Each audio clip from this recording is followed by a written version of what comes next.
ഇപ്പോൾ നമ്മുടെ സോഷ്യൽ മീഡിയയിലെ പുതിയ ചർച്ചാ വിഷയം എന്ന് പറഞ്ഞു കഴിഞ്ഞാൽ നമ്മുടെ സുരേഷ് ഗോപി സാർ അദ്ദേഹം മാതാവിന് നൽകിയ ആ ഒരു കിരീടത്തെ ചുറ്റിപ്പറ്റിയിട്ടുള്ളതാണ്. ലൂർദ് മാതാവിന് ഒരു സ്വർണ്ണ കിരീടം കിട്ടി. അത് ലൂർദ് പള്ളിക്ക് വളരെയധികം അതിൽ പവനുണ്ടാവും, എത്രയോ പവന്റെ കണക്കൊക്കെ പറഞ്ഞിട്ടാണ് പൊതുവെ ജനങ്ങൾ എന്നെ വിളിച്ചിരുന്നത്. സ്വർണത്തിൻ്റെതായ ചെറുതായ ചെമ്പിൽ പൂശിയതായിട്ടാണ് പൊതുജനങ്ങൾ, അതായത് ഇടവകയിൽ വരുന്ന ജനങ്ങൾ പറഞ്ഞത്.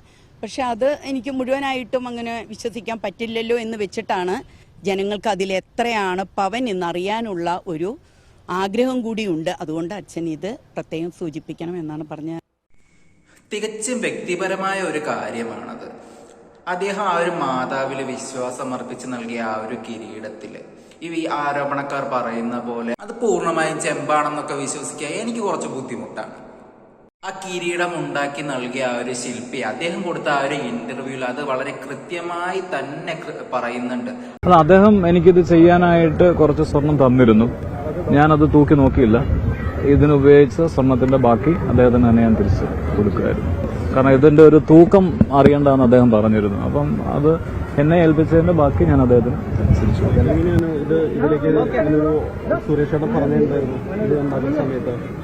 അല്ല, ഇത് ചെയ്യുന്ന സമയത്ത് സുരേഷ് ചേട്ടനെ എനിക്ക് തോന്നുന്നു ഒരു 20 ദിവസമോ മറ്റോ ആയിട്ടുള്ളൂ. അദ്ദേഹം ഇത് പള്ളിയിൽ വന്ന് എന്തോ തൊഴാൻ വന്നപ്പോൾ മറ്റോ അദ്ദേഹം ഇത് കണ്ടു. അദ്ദേഹത്തിന് ബോധ്യപ്പെട്ടിട്ട് എന്നെ വിളിച്ചിട്ട് ഇതുപോലെ ഒരു കിരീടം വേണം, ചെയ്യാവാന്ന് ചോദിച്ചു. അപ്പം അത് സ്വർണ്ണ കിരീടമായിരിക്കണമെന്നാണ് അദ്ദേഹം പറഞ്ഞത്. അപ്പം ഞാൻ അങ്ങോട്ടൊരു സജഷൻ പറഞ്ഞു. അദ്ദേഹം പറഞ്ഞു അതിനകത്തൊന്നും നോക്കണ്ട, നല്ലൊരു തങ്ക കിരീടം മാതാവിന് സമർപ്പിക്കാൻ പറ്റണം എന്ന് മാത്രമേ പറഞ്ഞുള്ളൂ. അതാണ് അദ്ദേഹം നമ്മൾ ചെയ്തു കൊടുത്ത് പൂർണ്ണ മനസ്സോടെ വിൽക്കുമായിരുന്നു. അതിന്റെ അളവോ കാര്യങ്ങളോ ഒന്നും നോക്കരുത്, ഏറ്റവും ഭംഗിയായ ഒരു കിരീടം എന്ന് മാത്രമാണ് അദ്ദേഹം പറഞ്ഞത്.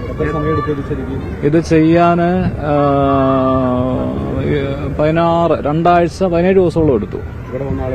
ഇവിടെ ആദ്യം വന്ന് നമ്മൾ അളവെടുത്തോണ്ട് പോയി ചെയ്തിട്ട് തിരിച്ചു വന്ന് വെച്ച് നോക്കി രണ്ടാമത് അത് ക്ലിയർ ചെയ്തതിന് ശേഷമാണ് ഇന്നത് അദ്ദേഹം മാതാവിന് സമർപ്പിച്ചത്. അത് അദ്ദേഹം എനിക്കിത് ചെയ്യാനായിട്ട് കുറച്ച് സ്വർണം തന്നിരുന്നു, ഞാനത് തൂക്കി നോക്കിയില്ല. ഇതിനുപയോഗിച്ച സ്വർണത്തിന്റെ ബാക്കി അദ്ദേഹത്തിന് തന്നെ ഞാൻ തിരിച്ച് കൊടുക്കുമായിരുന്നു. കാരണം ഇതിന്റെ ഒരു തൂക്കം അറിയണ്ടെന്ന് അദ്ദേഹം പറഞ്ഞിരുന്നു. അപ്പം അത് എന്നെ ഏൽപ്പിച്ചതിന്റെ ബാക്കി ഞാൻ അദ്ദേഹത്തിന് തിരിച്ചു. എന്റെ പേര് എന്റെ ശബരിമലയിലെ കൊടിമരം, ഗുരുവായൂര നാലുകാതൻ വാർപ്പ്, പറമേക്കാവിലെ കൊടി, ഇതെല്ലാം നമ്മളാണ് ചെയ്തത്. ആർട്ടിസാൻസ് ഗ്രൂപ്പ് എന്നാണ് സ്ഥാപനത്തിന്റെ പേര്. അപ്പന്റെ പേര് അനന്തനാചാരി, എന്റെ പേര് അനുഅനന്ദൻ. ആ ഒരു കിരീടം ഉണ്ടാക്കി നൽകിയ ആ ഒരു ശില്പി അദ്ദേഹം കൊടുത്ത ആ ഒരു ഇന്റർവ്യൂവിൽ വളരെ കൃത്യമായി തന്നെ അദ്ദേഹം അത് പറയുന്നുണ്ട്. അത് സ്വർണത്തിൽ തന്നെയാണ് ഉണ്ടാക്കിയതെന്നും അത് ഉണ്ടാക്കിയ ശേഷം ബാക്കി വന്ന സ്വർണം അദ്ദേഹത്തിന് മടക്കി നൽകിയെന്നും ആ ഒരു ശില്പി തന്നെ പറയുന്നുണ്ട്. ഇതിൽ നിന്ന് തന്നെ ആരോപണങ്ങൾക്ക് ഒരു കഴമ്പുമില്ല എന്നത് വളരെ വ്യക്തമാണ്. ഇലക്ഷനൊക്കെ അടുത്തു വരുന്ന ഒരു കാലഘട്ടമാണല്ലോ. അപ്പോൾ ഈ സുരേഷ് ഗോപി സാറിന്റെ ആ ഒരു പൊളിറ്റിക്കൽ ഇമേജ് നശിപ്പിക്കാൻ വേണ്ടിയിട്ടുള്ള ആ രാഷ്ട്രീയ കുതന്ത്രമാണെന്ന് അരിയാഹാരം കഴിക്കുന്ന ആർക്കും മനസ്സിലാകുന്ന കാര്യം തന്നെയാണ്. ലൂർദ് മാതാവിനെ അവഹേളിച്ചിരിക്കുന്നത് അദ്ദേഹമാണ്. അദ്ദേഹം അത് ചെയ്താണ്. ഞാനൊരു ദ്രോഹവും ചെയ്തിട്ടില്ല. കൃത്യമായി വികാരി അച്ഛൻ്റെ അടുത്ത് പറഞ്ഞതിന് മേലെ ഞാൻ ചെയ്തിട്ടുണ്ട്. ഇത് ഒരു നേർച്ചയൊക്കെ വിളിച്ചു പറയാന്ന് പറയുന്ന ഒരു ഗതികേട്. അതിലേക്ക് നിങ്ങൾ ഈ ആൾക്കാരെന്നെ വലിച്ചഴക്കുകയാണോ? ഇനി ഇതിനകത്ത് വേറൊരു അപകടമുണ്ട്. ഞാനിപ്പോൾ ഈ പറഞ്ഞതിനകത്ത് 10 ലക്ഷം രൂപയ്ക്ക് തങ്കത്തിൽ എന്നാക്കിയെടുക്കും. ഇത് തങ്കത്തിൽ ചെയ്യാനൊക്കത്തില്ല. വൈരക്കല്ല് പതിക്കണമെങ്കിൽ അതിൻ്റെ എക്സ്പേർട്സിനോട് ചോദിക്കുക. എനിക്കിപ്പം ഈ കിരീടം പണിഞ്ഞു തന്ന അയാൾക്കൊരു കെമിസ്ട്രി ഉണ്ട്, അയാൾക്ക് അതനുസരിച്ച് ചെയ്യാനൊക്കൂ. ഞാൻ കൊടുത്ത സ്വർണത്തിൽ പകുതിയും തിരിച്ചു തന്നു. പറ്റില്ല, അത് ചേർക്കാൻ പറ്റില്ല എന്ന് പറഞ്ഞ്.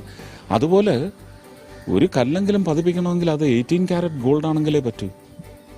18 കാരറ്റ് ഗോൾഡിന് ഡയമണ്ട് പതിപ്പിച്ചെടുക്കുമ്പോഴത്തേക്ക് ഈ പറയുന്ന വലിയ വില വ്യത്യാസവും വരുന്നില്ല. പക്ഷേ 18 കാരറ്റ് ആയിരിക്കും. ഇനി അത് ചോരണ്ടാൻ വരുമോ അവന്മാര്? രാഷ്ട്രീയം ഒന്ന് മാറ്റി നിർത്തി നിങ്ങൾ ഓരോരുത്തരും ചിന്തിച്ചു നോക്കൂ. ദൈവത്തിന് നൽകിയ കാണിക്കയിൽ ആരെങ്കിലും ഉടായ്പ് കാണിക്കുന്നു? മറ്റൊരു കാര്യം, ഈ മാതാവിന് സമർപ്പിച്ച കിരീടവുമായി ബന്ധപ്പെട്ട് ചുമ്മാ നമ്മുടെ നേർച്ചയാണ്. ഇത് സർക്കാരിന്റെ പണമാണ്. അത് സ്വർണ്ണമല്ല എന്നൊക്കെ ഉള്ള ചില ആക്ഷേപങ്ങൾ. കിരീടം അങ്ങനെയാണോ ഉണ്ടാക്കേണ്ട ആ രീതിയിൽ ഉണ്ടാക്കിയിട്ടുണ്ട്. നമ്മുടെ നേർച്ചയാണ്, അത് നമ്മുടെ കുടുംബപരമായ കാര്യമാണ്. എവിടെങ്കിലും ഒരു വാക്ക് കൊടുത്ത് ലംഘിച്ചിട്ടുണ്ടോ? വാക്ക് കൊടുത്തിട്ടുണ്ടോ? ലംഘിച്ചിട്ടുണ്ടോന്ന് പോയി നോക്കും. ഒരുപക്ഷെ സാർ ഇങ്ങനെ രാഷ്ട്രീയത്തിലേക്ക് വന്നിട്ടില്ലായിരുന്നെങ്കിൽ സാറിന് നേരെ ഇങ്ങനെ ഒരു ആരോപണം ഒരിക്കലും ഉണ്ടാകുമായിരുന്നില്ല. എനിക്ക് പറയാനുള്ളത് സാറ് ഇതുപോലെ നന്മകൾ ചെയ്ത് മുന്നോട്ട് തന്നെ പോകണമെന്നാണ്. ആരോപണങ്ങൾ വന്നുകൊണ്ടേയിരിക്കും. എന്താണ് ചൂണ്ടിക്കാണിക്കുകയാണെന്ന് നമ്മുടെ തൃശ്ശൂരെന്ന് ഐ ലവ് ആർ തൃശ്ശൂർ. തൃശ്ശൂരുകാരോട് എന്താ പറയാനുള്ളത്? പറയാനല്ല ഇനി ദിവസങ്ങൾ കിടക്കുന്നു. കാണിച്ചു കൊടുക്കുവാണോ? ആ, ഈ എതിരാളികൾ വീഴ്ത്താൻ പല തന്ത്രങ്ങളും പ്രയോഗിക്കുന്നുണ്ടല്ലേ? അതൊക്കെ വരും. അത് സർവ്വസാധാരണമല്ല. അത് സന്തോഷത്തോടെ സ്വീകരിക്കുക, പുറം കാലിന് തട്ടിക്കളയുക, അത്രയേ ഉള്ളൂ.